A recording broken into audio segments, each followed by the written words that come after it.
Tu crois jouer contre ton adversaire, mais un joueur invisible déplace tes pièces en silence.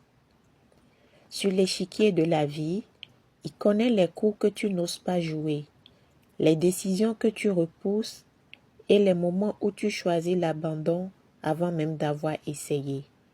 Les moments où tu choisis la peur plutôt que l'action. Et le plus troublant, ce joueur ne vient pas de l'extérieur. Il influence ta partie de l'intérieur. Et si depuis le début tu combattais le mauvais adversaire, parce que parfois, ton plus grand obstacle n'est pas celui qui se trouve devant toi, c'est celui qui tient les pièces. Et si je te disais que ce joueur invisible ne cherche pas toujours à te faire perdre, mais simplement à te convaincre de ne jamais vraiment jouer. Aujourd'hui, il est temps de découvrir qui joue réellement la partie. Hello guys, j'espère que vous vous portez bien. Bienvenue dans ma rubrique Mes vérités gênantes. Ici, on bouscule les mentalités, on remet en question les évidences, les paradigmes, les croyances limitantes et toutes ces forteresses mentales qui nous empêchent d'avancer. L'objectif n'est pas de choquer pour le plaisir, non. L'objectif est de déconstruire afin de reconstruire, ou plutôt de reconstruire une nouvelle manière de penser, d'agir et de devenir. Parce que chaque prise de conscience est une occasion de renaître en mieux et de la plus belle des manières. Dans le cadre de cette publication 4 de la rubrique Mes vérités gênantes, nous allons aborder le thème « Le joueur invisible qui te fait perdre la partie ». L'ossature est simple.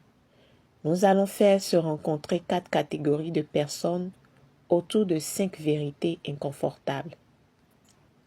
Les 4 catégories sont celles qui n'osent pas encore, celles qui ont osé et qui pour le moment ont connu un ou plusieurs échecs, celles qui sont actuellement en train d'oser et celles qui ont appris à oser même avec la peur au ventre. Parce qu'à un moment donné, nous passons tous par l'une de ces saisons de la vie. À travers cette réflexion, nous allons explorer également 5 vérités.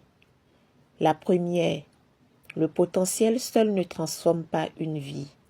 La deuxième, l'auto-sabotage est ton ennemi intérieur numéro 1. La troisième, le potentiel doit être mis en mouvement par l'action. La quatrième vérité, l'action doit être structurée pour produire des résultats. Et enfin, la cinquième vérité inconfortable est que ton potentiel est un cadeau, mais seule l'action structurée lui permet de porter du fruit. Alors, est-ce que vous êtes prêts? Parfait. Let's go. Aujourd'hui, je ne vais pas vous parler de l'adversaire que tout le monde voit. Je vais vous parler de celui qui joue en silence. Celui qui connaît déjà toutes vos excuses. Celui qui vous pousse à remettre à demain. Celui qui vous fait croire que vous n'êtes pas encore prêt. Et peut-être celui qui vous fait perdre la partie avant même le premier coup. Démarrons avec les 5 vérités phares de cette 4e publication. D'ores et déjà, démarrons avec la première vérité. Et si la personne qui t'empêche d'aller plus loin n'était pas seulement les circonstances extérieures, mais celle que tu regardes chaque matin dans le miroir?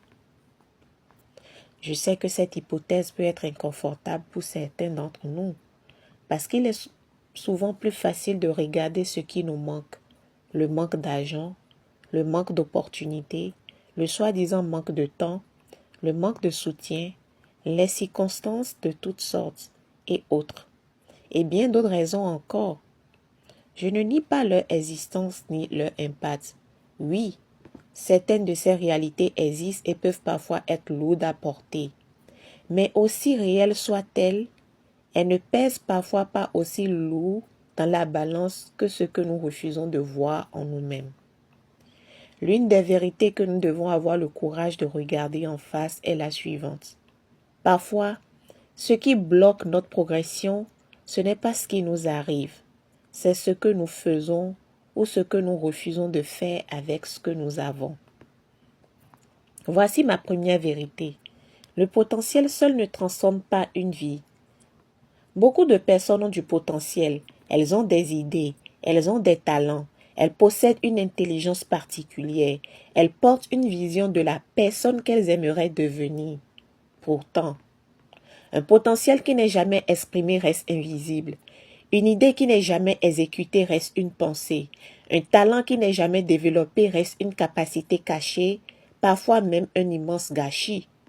Un rêve sans action reste la projection de ce que notre vie pourrait être, mais pas encore la réalité de ce qu'elle est. Le monde ne découvre pas notre potentiel lorsque nous y pensons. Il le découvre lorsque nous acceptons de le mettre en mouvement, de lui donner une forme, de le rendre visible. Comme une graine, le potentiel contient déjà quelque chose de grand. Mais tant qu'elle reste enfermée dans un tiroir, personne ne verra jamais l'arbre qu'elle était capable de devenir. Il en est de même pour nous. Notre potentiel n'attend pas seulement d'être admiré, il attend d'être vécu. Voici ma deuxième vérité. L'auto-sabotage est le joueur invisible numéro 1. C'est peut-être lui qui déplace tes pieds sans que tu t'en rendes compte. Parfois nous appelons attendre le bon moment, ce qui est en réalité une peur de commencer ou de recommencer. Une peur d'échouer, une peur d'être jugé, une peur de ne pas être digne, une peur d'être de trop, une peur de ne pas être assez, une peur de ne pas être à la hauteur, une peur de perdre, une peur de réussir parfois, une peur de... La liste est longue. De vous à moi, lorsque nous faisons notre check-up intérieur, quelle est notre prochaine excuse? Si nous sommes honnêtes avec nous-mêmes, qu'est-ce qui nous retient réellement? Est-ce vraiment le manque de moyens ou parfois le manque de courage de faire le premier pas? Est-ce vraiment le monde qui nous bloque ou la conversation que nous entretenons chaque jour avec nous-mêmes? Parce que le joueur invisible parle rarement à voix haute. Il murmure, tu n'es pas prêt. Attends encore un peu. Les autres sont meilleurs que toi. Tu risques de te ridiculiser. Et à force de l'écouter, nous finissons parfois par abandonner avant même d'avoir essayé. Pour vous, pour moi, la liste de toutes ces peurs est-elle devenue plus grande que notre envie de vivre pleinement les dons, les talents, les capacités et la mission que chacun de nous porte en lui? Nous n'aurons peut-être jamais 100% de certitude, mais nous pouvons choisir d'avancer avec nos 50%, avec nos 60%, avec nos 70%. Nous pouvons choisir d'avancer avec nos doutes, avec nos imperfections, avec nos hésitations, parce qu'au fond, qu'avons-nous réellement à perdre en essayant? Soit cela fonctionne, soit cela ne fonctionne pas pour le moment. Et il y a une immense différence entre jamais et pas encore. Démystifions cette peur de l'échec, cette peur de la honte, cette peur du regard des autres. Choisissons de regretter d'avoir essayé plutôt que de vivre éternellement avec cette question. Qu'est-ce qui aurait pu changer dans ma vie si j'avais simplement osé? Car le joueur invisible ne gagne pas lorsqu'il te fait échouer. Il gagne lorsqu'il réussit à te convaincre de ne jamais jouer. Et c'est précisément là que nous devons reprendre la main sur notre propre partie. Voici la troisième vérité. Le potentiel a besoin d'action.